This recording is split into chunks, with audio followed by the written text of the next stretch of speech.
introduce Hermione Granger as the brilliant witch and the brightest witch of her age in the Harry Potter movies. But did you know that book Hermione was a bit different from the movie Hermione? So for that, today we're going to be exploring all the dissimilarities, and I'm going to be discussing on all the points between book Hermione and movie Hermione. So let's begin. With point number 1, we have appearance. Hermione is described as having very bushy hair and rather large front teeth. She wasn't exceptionally or unconventionally pretty until the Yule Ball in the Goblet of Fire, where she kind of transformed her teeth, okay? Due to the fight which happened between Harry Potter and Draco Malfoy, some mistakes were kind of rectified, and so she became beautiful there during the Yule Ball, and she kind of fixed her teeth. But in the movies, Emma Watson plays Hermione from the start as beautiful. Like, look at this. Emma Watson's hair is slightly messy. I don't want to judge her beauty. She's really beautiful and she's aging like wine. Talking about Emma Watson. But Hermione's got only slightly messy hair and no awkward teeth. So this was kind of different between. Fine. This adds up to point number 2. Hermione taking over others' achievements. In the books, more or less, Harry and Ron saves the day often, okay? But in the movie, some of the scenes of Ron was given to Hermione. Many people actually hate Hermione because she stole lines from Ron and other characters like Dumbledore, Professor Snape. But I justify that, saying that it wasn't Hermione's fault. Not that just because she's my favorite character I'm defending her, no. It's not Hermione's fault, it's not the character's fault in the movie. It's actually the director's fault. It's because of the director, the lines were assigned to Hermione. Like for example, in the movie of Harry Potter and the Prisoner of Azkaban, Hermione says this to Sirius, if you have to kill Harry, you have to kill us too. Like, come on, that was actually Ron's line. I was furious, like, how could she do that? That was Ron's line, and that scene actually made Ron cowardly and Hermione braver than him. But no, it wasn't that case in the books. In the book, I'm talking about the Prisoner of Azkaban book, Hermione was so shocked, so stunned that Sirius, a mass murderer, is standing in front of her. She barely even speak. But it was actually Ron who mustered up the courage and bravery to talk to an infamous convicted criminal that he, a 13-year-old with one working leg, that telling him that you should kill me before you kill my best friend. Like literally, bro, he was braver in the scene. So that was one point. I literally couldn't believe this. How could the movies cut out spew? It's not spew, it's Society for Promotion of Elfish Welfare. So this subplot shows her passion for justice and standing up for the voiceless. So she kind of like supported the elves, though the elves did not like this point of view of hers, but still, she kind of cared for them, okay? And she kind of felt sorry for them. That's why she put up this SPEW. So without this, we kind of lose a huge part of our activism. We have emotional vulnerability. So in the books, Hermione was stressed all the time. She was stressed about her studies. Sometimes she even doubts herself, and she's always insecure about herself being a muggle born. And she always cries over her exams. Like if she just get a mark less in her examinations, she would literally cry. And her greatest fear is McGonagall telling her that she failed her examinations. The movies cut out her vulnerability and made her look like, calm, flawless, and a robot. Literally, that she is not even bothered by all these stress around her. She was even shown in the books that she cried when Ron was nearly killed because of Sirius. She cared about Ron, and Crookshanks about Crookshanks, and about Harry's broomstick. Of course, she was a bit dumb about Harry's broomstick. Firebolt. But yet, all those scenes were cut out from the movies. So that made her a bit perfect. Not affected by any circumstances. Not even the movies explained the reason why Hermione was using a time turner. It's just that she came across one and she just wore it. No, she was using that for her classes. It was just one dialogue. Hermione just pushed Harry to the wall and said that I've been using this time turner. McGonagall gave this to me and I've been using that ever since in my classes. Why? Wait, because she took so many subjects, because she was stressing up herself, and because of that time turner, she was not able to handle herself. Like literally, all these reasons were not shown in the movies, and so she was almost portrayed not bothered at all. She was portrayed as I'm not bothered by anything. Now, point number 5, we have the Yule Ball transformation of Hermione Granger in the Goblet of Fire. So in the books, Hermione's appearance at the Yule Ball is a complete shock. She transformed from ordinary to stunning, surprising everyone to such an extent that even Ron and Hermione couldn't recognize her. Hermione was really beautiful, okay, at the Yule Ball, coming into the hall, entering the hall with Victor Crumb. Harry just stated that she was a girl dressed in periwinkle blue gown, and he didn't have any idea who she was actually. The girl dancing with Victor Crumb, and it turns out, after having a closer look, it was Hermione Granger.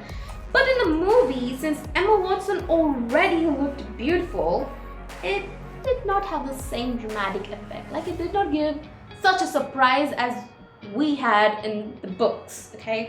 Like, look at this.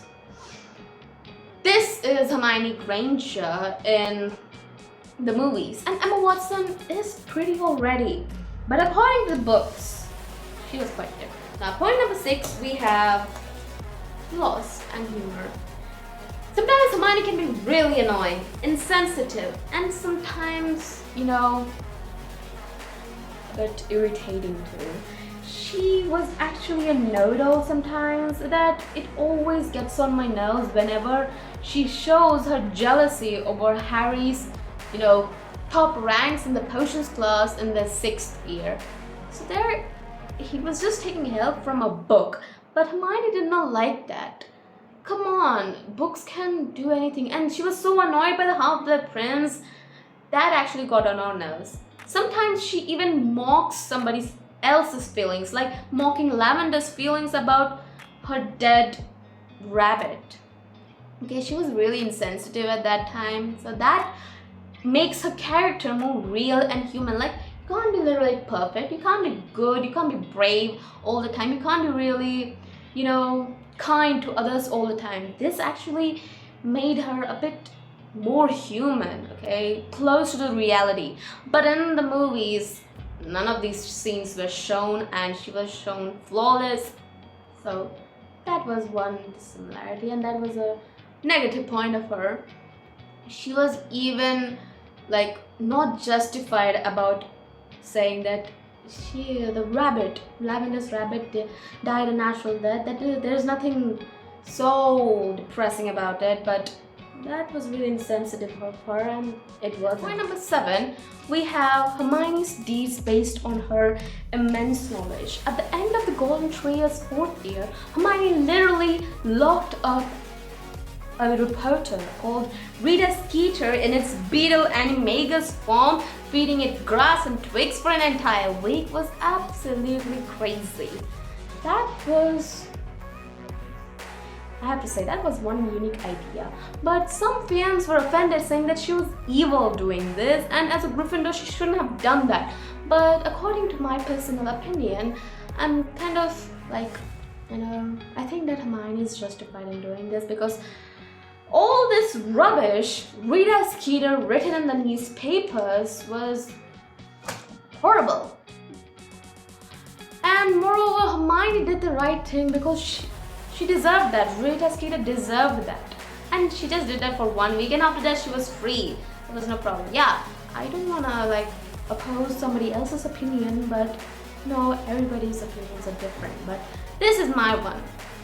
So that was one thing which the movies cut out entirely, and the ones who watched the movies never knew that Rita Skeeter was actually an animagus, an unregistered animagus as a pedo.